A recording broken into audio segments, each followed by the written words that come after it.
Hey guys, welcome back to the channel, and today we are going to start Physics class 12th chapter number 14 Semiconductor revision.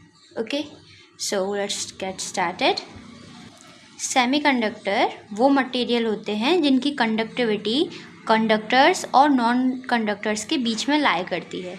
मतलब conductors होते हैं metal जो कि जिनकी conductivity बहुत ज़्यादा होती है, जो कंडक्ट कर सकते हैं आसानी से, और नॉन कंडक्टर्स होते हैं जैसे कि इंसुलेटर, जैसे कि प्लास्टिक, जो करंट को बिल्कुल भी फ्लो होने नहीं देते।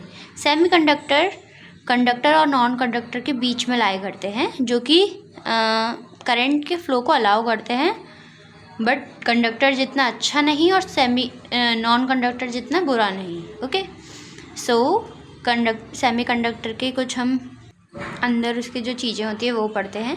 सबसे पहले आते हैं एनर्जी बैंड्स। एनर्जी बैंड एक तरीके का बैंड होता है जिसके अंदर कंडक्शन बैंड और वैलेंस बैंड होता है। एनर्जी बैंड एक तरीके से, जब एक हमारे पास न्यूक्लियस होता है, उसका जो इलेक्ट्रॉन भागता है, चलता है, मतलब एक बैंड से, एक वैलेंस बैंड से कंडक्शन बैंड की तरफ जाता है। मतलब दो हमारे पास वो होते हैं, फ्लो इलेक्ट्रॉन एक बैंड से दूसरी तरफ फ्लो करते हैं, उसे एनर्जी बैंड कहते हैं। ठीक है, ये इन दोनों को मिला के एक बैंड होता है। वैलेंस बैंड वो होता है जो इलेक्ट्रॉन देता है, नीचे वाला जो होता है बैंड वो वैलेंस बैंड कहलाता है, और कंडक्शन बैंड वो होता है जो इलेक्ट्रॉन लेता है। ठीक है, यहाँ पर लिखा भी हुआ है, वैलेंस बैंड मतलब जो इलेक्ट्रॉन देगा, कंडक्शन बैंड जो इलेक्ट्रॉन लेगा। Conduction band will be always above valence band and band is either empty और partially filled। जो वैलेंस बैंड होता है उसमें हमेशा इलेक्ट्रॉन होंगे, बट जो कंडक्शन बैंड होगा उसमें कभी कभार इलेक्ट्रॉन होंगे ही नहीं, या नहीं तो पार्शियली फिल्ड होंगे, मतलब कुछ कुछ होंगे। Now second topic, energy band gap. जो कंडक्शन बैंड और वैलेंस बैंड के बीच में गैप होता है उसे एनर्जी बैंड गैप कहते हैं। जैसे कि आप यहाँ पे देखिए इस डायग्राम में, ये हो गया ऊपर वाला कंडक्शन बैंड जिसमें एक इलेक्ट्रॉन है, मतलब पार्शियली फिल्ड है, और ये हो गया नीचे वाला वैलेंस बैंड जिसमें इलेक्ट्रॉन फिल्ड होते हैं। जो इनके बीच का गैप है उसे एनर्जी गैप कहते हैं। और इसकी एनर्जी बैंड गैप की डेफिनेशन है, minimum energy required of shifting electron from valence band to conduction band. मतलब जो एनर्जी रिक्वायर्ड होती है इलेक्ट्रॉन्स को वैलेंस बैंड से कंडक्शन बैंड की तरफ जाने के लिए, उसे एनर्जी बैंड गैप कहते हैं। और फर्मी एनर्जी होती है highest energy level in conduction band filled up with electron at 0 degree temperature called Fermi level. मतलब हाईएस्ट एनर्जी जो क्या कहते हैं कंडक्शन बैंड को फिल करने के लिए चाहिए। कंडक्शन बैंड में इलेक्ट्रॉन्स फिल करने के लिए जो हाईएस्ट एनर्जी चाहिए 0 डिग्री टेम्परेचर पे, उसे फर्मी लेवल कहते हैं, और जो एनर्जी होती है उसे फर्मी एनर्जी कहते हैं। ओके, समझ आ गया? सो यस, नेक्स्ट अब हम कुछ डायग्राम्स देखने वाले हैं जो कि अगर आप बोर्ड एग्ज़ाम में डायरेक्टली ड्रॉ करके आते हैं तो आपको आंसर्स के संग इनके मार्क्स ज़रूर मिलेंगे। जैसे कि इंसुलेटर्स का देख लेते हैं। इंसुलेटर्स में वैलेंस बैंड बनाएंगे नीचे, कंडक्शन बैंड ऊपर बनाएंगे, और बैंड गैप डिनोट करेंगे, जो फर्मी एनर्जी होती है उसका एरो। और इंसुलेटर्स में जो गैप होता है वो लार्जेस्ट बैंड गैप होता है, क्योंकि इंसुलेटर करंट फ्लो ही नहीं करवा सकते, है ना, उनमें इतनी कंडक्टिविटी नहीं होती, इसलिए इनका बैंड गैप बहुत ज़्यादा होता है, जिससे कि इलेक्ट्रॉन को वैलेंस बैंड से कंडक्शन बैंड की तरफ जाने में बहुत ज़्यादा एनर्जी लगती है, और ये पॉसिबल नहीं होते। कंडक्टर्स में बिल्कुल भी गैप नहीं होता, नो बैंड गैप, जिससे कि कंडक्टर्स आराम से कंडक्ट कर सकते हैं इलेक्ट्रिसिटी, क्योंकि इलेक्ट्रॉन्स आसानी से वैलेंस बैंड से कंडक्शन बैंड की तरफ जाते हैं। सेमीकंडक्टर में थोड़ा गैप होता है, जिससे कि इलेक्ट्रॉन्स वैलेंस बैंड से कंडक्शन बैंड की तरफ जाकर करंट को फ्लो कराते हैं। ओके, नाउ ये कुछ वैल्यूज़ हैं कंडक्टिविटी और रेजिस्टिविटी की, ये आपको लर्न करनी होगी। कंडक्टर्स की है 10 कंडक्टर्स की कंडक्टिविटी की वैल्यू होती है 10⁻² to 10⁻8 siemens metre inverse. Resistivity की सेमीकंडक्टर्स के लिए ये होती है, इंसुलेटर्स के लिए ये होती है। नाउ सेमीकंडक्टर्स की हम प्रॉपर्टीज़ पढ़ लेते हैं। ये मैंने शॉर्ट में लिखी है, आप अगर इन्हीं को अच्छे से याद कर लेते हैं और अपने सेंटेंस को थोड़ा पॉइंट्स में अच्छे से लिख कर आते हैं तो आपको फुल मार्क्स मिल जाएंगे। सो सेमीकंडक्टर्स की सबसे पहले लेस रेजिस्टिविटी होती है देन इंसुलेटर्स। इंसुलेटर्स से कम रेजिस्टिविटी होती है, मतलब रुकावट करंट के फ्लो होने में इंसुलेटर्स से कम होती है, बट कंडक्टर से ज़्यादा होती है, more than conductors. Okay, resistance of semiconductor will reduce with increase in temperature and vice versa. अगर रेजिस्टेंस हम बढ़ा देंगे सेमीकंडक्टर्स में, हाँ मतलब ये है, अगर टेम्परेचर हम बढ़ा देंगे सेमीकंडक्टर में तो रेजिस्टिविटी रिड्यूस हो जाएगी। अगर हमारा टेम्परेचर बढ़ेगा तो रेजिस्टेंस हमारी कम हो जाएगी, और रेजिस्टेंस कम होगी तो टेम्परेचर बढ़ जाएगा, और रेजिस्टेंस अगर बढ़ेगी तो जो हमारा मतलब ये वाइस वर्सा होता है कि टेम्परेचर बढ़ेगा तो रेजिस्टेंस जो होगी मतलब रुकावट वो कम हो जाएगी सेमीकंडक्टर्स में। यहाँ पर से हमें एक और पॉइंट भी मिलता है कि सेमीकंडक्टर रूम टेम्परेचर पे तो इंसुलेटर्स की तरह बिहेव करते हैं, बट सेमीकंडक्टर हाई टेम्परेचर पे कंडक्टर की तरह बिहेव करने लग जाते हैं। सेमीकंडक्टर एक सूटेबल मेटेलिक इम्प्योरिटी होता है, जैसे कि आर्सेनिक, गैलियम, ये सेमीकंडक्टर के एग्जाम्पल हैं। अब सेमीकंडक्टर 2 टाइप्स के होते हैं, इंट्रिंसिक एंड एक्सट्रिंसिक। इंट्रिंसिक देखते हैं पहले। ये प्योर फॉर्म होते हैं गैलियम और सिलिकॉन के। इसमें number of electrons, number of holes equal होते हैं। जैसे कि सिलिकॉन का एग्जांपल लेते हैं, हमारे ये जो रेड कलर से हैं वो इलेक्ट्रॉन्स के होल हैं, मतलब जो इलेक्ट्रॉन्स जा चुके हैं छोड़ के वो 1 2 3 हैं, और नंबर ऑफ इलेक्ट्रॉन्स भी जो निकले हुए हैं 1 2 3 हैं। तो number of electrons is equals to number of holes. Now extrinsic second type होता है सेमीकंडक्टर का। एक्सट्रिंसिक के 2 अदर टाइप्स भी होते हैं, n type and p type. Okay, n type को हम पेंटावैलेंट इम्प्योरिटी कहते हैं, पी टाइप को हम ट्राईवैलेंट इम्प्योरिटी कहते हैं। ये इसके कुछ 3 एग्जाम्पल हैं। अब जो एन टाइप और पी टाइप होते हैं वो डोनर इम्प्योरिटी के साथ बने जाते हैं। एन टाइप और पी टाइप में ये डिफरेंस है, 2 डिफरेंस हैं। पहले तो एन टाइप पेंटावैलेंट इम्प्योरिटी दिखाता है, और सेकंड डिफरेंस है कि इसमें नंबर ऑफ इलेक्ट्रॉन्स ज़्यादा होते हैं नंबर ऑफ होल से। यहाँ पर आप देख सकते हैं, जैसे कि इलेक्ट्रॉन्स काउंट करते हैं 1 2 एंड 3, क्योंकि एस-बी का एक इलेक्ट्रॉन पहले से होता है, प्रेजेंट होता है, तो इसके 3 इलेक्ट्रॉन्स हैं, बट होल्स मतलब जो छोड़े हुए हैं, जिनके जो निकले हैं वो सिर्फ 2 ही निकले हैं। एस-बी का पहले से इलेक्ट्रॉन प्रेजेंट होता है, इसीलिए नंबर ऑफ होल्स कम होते हैं नंबर ऑफ इलेक्ट्रॉन से। ऐसे ही पी टाइप में नंबर ऑफ होल्स ज़्यादा होते हैं नंबर ऑफ इलेक्ट्रॉन से, और ये ट्राईवैलेंट इम्प्योरिटी शो करते हैं। ओके, ये रहा एग्जाम। इस पर नंबर ऑफ होल्स काउंट करेंगे तो 1 2 3 4, क्योंकि बी के पास पहले से हमारे पास एक होल प्रेजेंट होता है, मतलब बैलेंस होता है। नाउ इलेक्ट्रॉन्स इसके देख लेते हैं 1 2 3, जो इसका एक इलेक्ट्रॉन निकला, तो नंबर ऑफ इलेक्ट्रॉन्स कम है, नंबर ऑफ होल्स ज़्यादा। Now PN junction. PN junction एक बहुत इंपॉर्टेंट टॉपिक है। सबसे पहले हम इसका सर्किट समझ लेते हैं। पी को, जब हम पी को और एन को, पी टाइप और एन टाइप को सेम मतलब एक साथ लगाकर जब हम एक सर्किट में बांध देते हैं तो पी को हम ट्राइंगल से डिनोट करते हैं और एन को हम सिंगल डंडे से डिनोट करते हैं। इसका एक सर्किट देखिए ज़रा। अब जैसे कि हम जानते हैं पी टाइप में होल्स ज़्यादा होते हैं तो हमने होल्स बनाए हैं, एन टाइप में इलेक्ट्रॉन्स ज़्यादा होते हैं तो हमने इलेक्ट्रॉन्स बनाए हैं। बट क्या होता है, जब हम सर्किट में रख देते हैं तो जो एन टाइप से इलेक्ट्रॉन्स हैं वो पी टाइप में जाने लगते हैं और यहाँ पर पॉजिटिव हो जाता है, यहाँ पर नेगेटिव हो जाता है।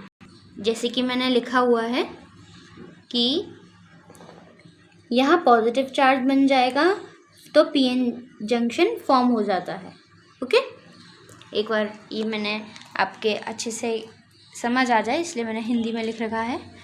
जब ये नेगेटिव पॉजिटिव यहाँ बीच में बन जाते हैं, क्योंकि एन से पी के तरफ इलेक्ट्रॉन नेगेटिव चार्ज भेजते हैं और जहाँ से जाते हैं वहाँ पॉजिटिव हो जाता है, वही पीएन जंक्शन बन जाता है, जिसे हम डेल वी भी कहते हैं।